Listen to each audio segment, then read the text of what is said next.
American Airlines emergency line. Please state your emergency. Hey, this is Nitty at American Airlines calling. I am monitoring a call in which Flight 11, the flight attendant is advising our reps that the pilot, everyone's been stabbed. American 11, are you trying to call? Nobody move. Everything will be okay. If you try to make any move, you'll endanger yourself and the airplane. Just stay quiet. Oh, shit! Another one just hit the building. Wow. Wow, another one hit it hard. Another one just hit the World Trade. The whole building just came apart. Holy smoke.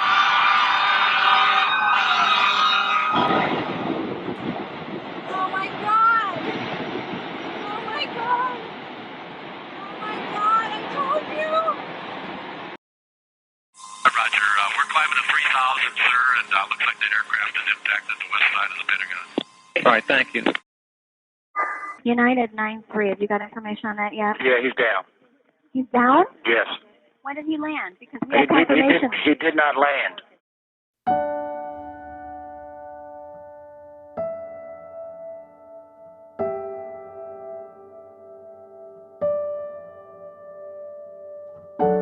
We were both in the K-9 unit. And we'd been accustomed to doing presidential escorts, dignitary protection.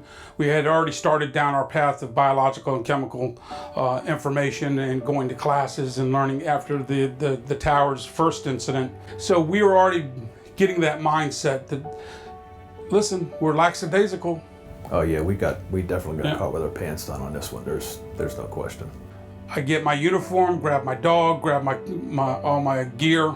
I'm coming over the bridge and a black plume of smoke comes up from the direction of the Pentagon. I mean, heavy smoke. The day is in complete chaos. All these fire departments going, just absolutely doing the tremendous job. Rescues, DC Fire, Arlington Fire, going wall to wall with the battles that they were having, the rescues, the fires, the whole 9 yards. You know it's happened, okay, obviously. And you get there and you're trying to process what you're seeing. And of course, it's in disbelief. You don't believe that this has happened. And I guess that is a coping mechanism that you have. And until you actually start getting your, feet wet into the situation, that, it becomes a reality to you. And then I think after that, your instinct kicks in that, we want to be here, we want to do this. The guys from the FBI asked us if we could do certain things, ID checks, making sure people coming and going in the place belong. At this point in time, we're over here on our own time. Right. Okay, we've already done our tours with DC Police, and we're coming over here on our own time to help out in any way we could.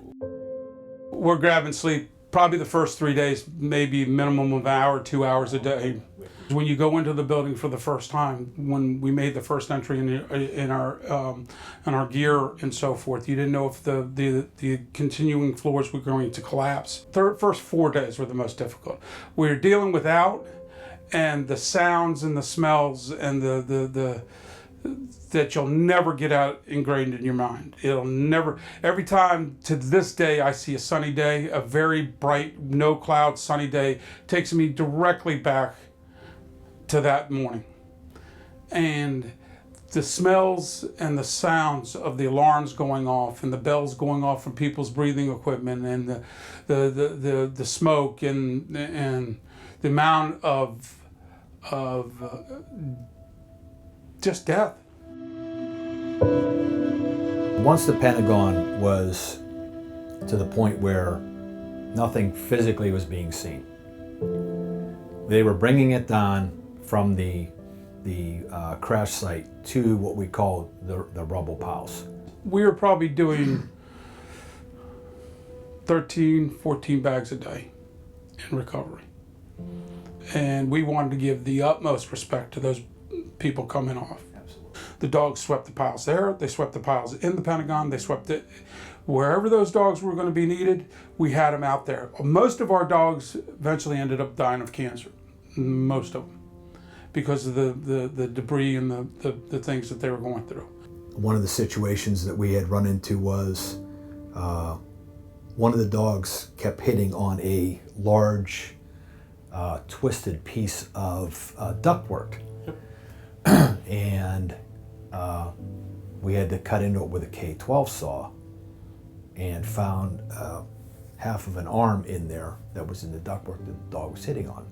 These were the things that we were seeing on a daily basis, unfortunately. And one of the other guys, Mark Lewis, when he actually had to go up there and cut the nose off the airplane, that was something you just can't ever get out of your mind. You just can't even describe to somebody Surreal. what something like that looks like. It's a shock and awe.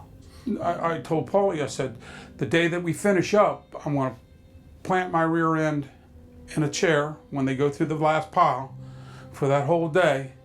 And as soon as they finish up, I'm going to fold my chair up, put it against the fence, salute the flag, and the last body gets taken off the debris pile. And that's exactly what I did.